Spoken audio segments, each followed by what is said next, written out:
intaynan bilaabin sheekada filimkan maanta in yar oo hordhaca aynuu samayno. Filimkan wuxuu ka mid yahay aflaamta horarka ee lagu jecel yahay dunyada. Haddaba si aynu u fahanno qisada filimkan wuxuu ka kooban yahay 9 xalaqadood. 9 filim oo kala ah filimo dhammaystiran. Filimkii koowaad wuxuu soo baxay 74. dhanka kale filimkana maanta wadnana waa filimka amba taxanaha qaybtiisii 6 oo soo baxday 2006 lagu magacaabana The Texas Chainsaw Massacre The Beginning. warka farxadda lan maanta idihaya waxa weeyaan in qaybta 9aad ee filimkan amba taxanahani uu soo bixi doono bishan aynu ku jirno ee 2 February 18keeda. aynu u noqono qisada filimkan.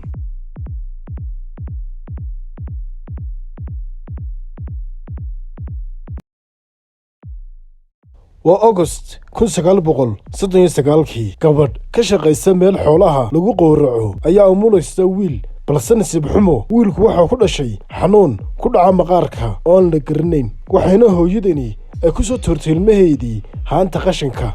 isla haanta qashinka waxa ka heshay ilmihii islaan dowrsato ah.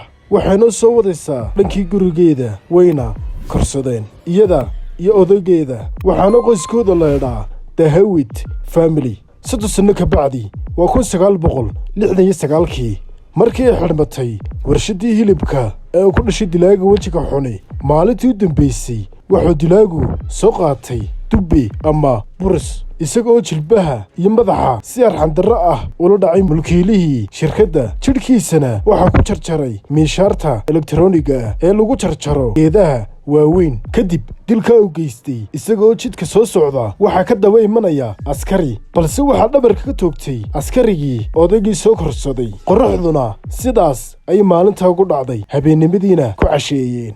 dhanka kale dhalinyartan idiin muuqataa waa walaalaha Eric iyo Dean iyo labada gabdhood ee saaxiibka la yihiin ee la kala idhaa Christy iyo Bailey. waxayna socdaan waddada weyn ee gobolka Texas waa Maraykanka. Dean wuxuu doonayaa inuu u baxsado Mexico, halka Ericna uu diyaar u yahay daabulidda askarinimo ee dagaalkii Maraykan iyo Vietnam ka dhexeeyey sanadkii 1969. waxay soo galeen baar, balse mid jeclaysan wejiyada meesha sii fadhiyey. waa gabadha iyo ninkee. baarkii way iskaga baxeen iyaga oo yaaban, waxayna hore ka sii wateen safarkooda. gabadhii baarka ayaa iyadoo mooto wadata waxay ku bilowday inay gaadhigooga jiibka ahaa ay eryato. iyada oo rabtay inay dhacdo ayaa waxay ku bilowday inay booskaalad ay ku weerarto, balse isdifaacays idhaahdeen iyagoon rasaas dib u rideen. waxaa waddada soo galay neef sac ah, iyaga oo neefkii saca ahaa ee waddada soo galay jiidhay. shilna sidaa ku galay, gaadhiguna noqday mid la dhaca. dhammaantood waa dhaawac, balse wax geeri ahi ma jirto. dhaawacays idhaahdeen gaadhiga kaga soo baxa waxay arkeen gabadhii oo booskaaladii madaxa kaga haysa, balse nasiib wanaag waxaa gadaal ka soo baxay askarigii tuulada oo lagu magacaabo Hoyt. kaas iyaga oo arkaya ku hor dilay gabadhii mootada wadatay ee baarka.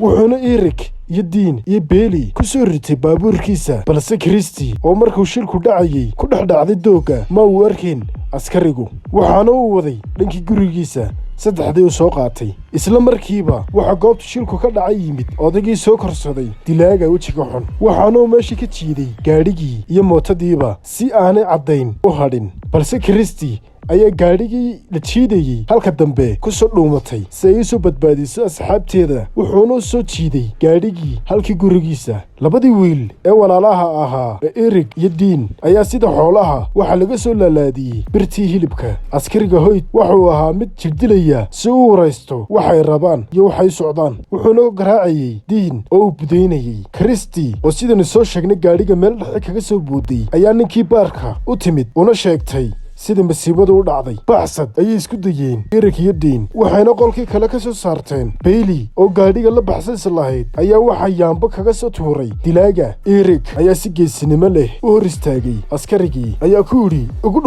dhufo qoriga. balse Dean oo islaa jaanis ayaad ku heshay baxsashadan ayaa lugta waxa uu la galay birjabiso dabin ah. waxaa loo qaaday howlka dilista oo uu ka shaqaysto dilaaga wejiga xuni. intaan la dilin waxaa ka soo gaadhay Christy iyo ninkii baarka oo booskaalad wata.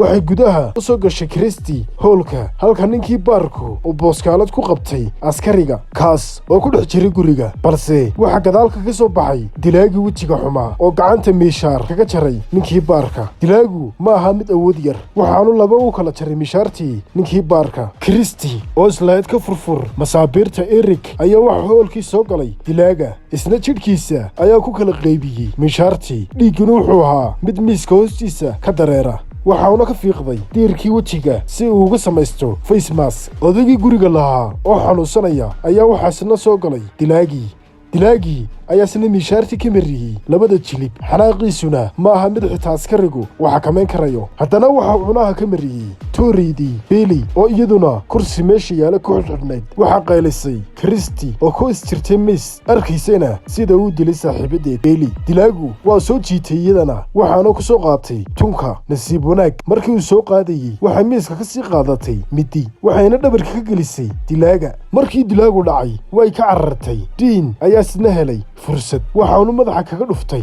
askarigii bir kaasoo markuu askarigu dhacay dilay oo madaxiisa dhulka la dhacayay Kirsty oo diyaar u ah kuna dhexdhuumanaysay haanta dhiiga ayaa ku dhufanaysa dilaaga daabka midida balse dilaagu ma aha mid waxaasi wax ka qaadayaan isagoo ka awood batay rabana inuu mariyo miishaarta elektarooniga ayaa waxa hoolka soo gelaya Dean balse nasiib xumo Dean waa ku hor kufayaa dilaaguna miishaarta ayuu sidaa ku marinaya Kirstyna waxay helaysaa fursad ay ku baxsato waxay soo kaxaysanaysaa gaadhigii yaa halka dambe daba fadhiya waa dilaagii dilaagu waxuu shitay miishaartiisii waxaanu kursiga hore halka dambe ka soo meeriyey miishaartii iyada oo intii miishaartii dhabarka ka soo gashay ka dhex baxaysa caloosheeda midhaqirkeedana bannaanka keenaysa waxayna laflacaaridkii gaadhigii jidhsiisay booliskii iyo ninkii garaa'idka ahaa ee waddada taagnaa dilaaguna waa qabsaday dilkiisii sidaa ayaanu ku dhammaaday filimkan cabsida badanaa